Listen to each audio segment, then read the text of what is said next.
I just wanted to have a conversation, so watch me cook. So I drive a F83 M4. Yes, that means it's a convertible. People like to complain that the F83 is heavier because it's a convertible. Sure, it is, but it does the exact same thing, but better. You can take an F83 on a track just as much as you can take the F82 on a track.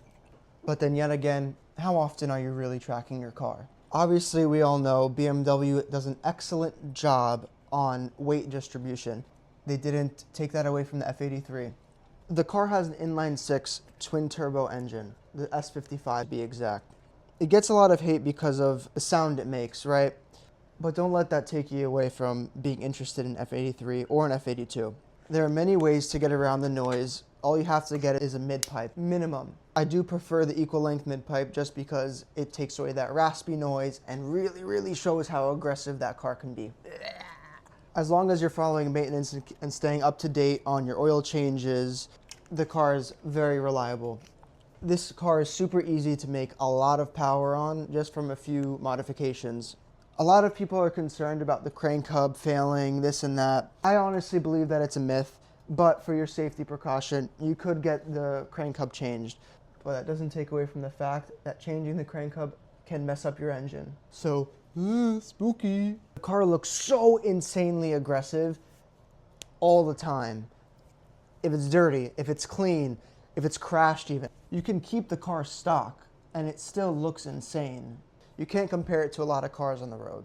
Outside of the car being extremely aggressive and a true sports car, it can still act as a daily driver. It is extremely comfortable, and in a split second, you can have that car go nuts. Really just think about it. On a nice summer day, you're driving to work, just chilling with your top down.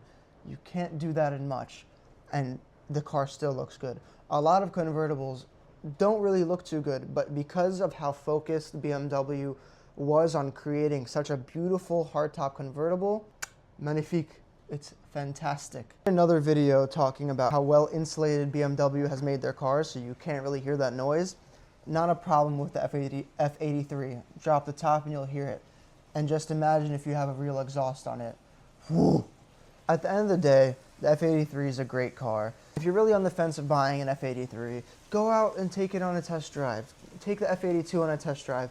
See how the differences aren't really that drastic. They're basically the same thing. The F83 is just a touch heavier, which doesn't really change anything when it comes to power and performance. Really appreciate you sticking around, hearing me out. Just want to have a conversation. Let me know what you think in the comments and tell me about what other things that I forgot to add.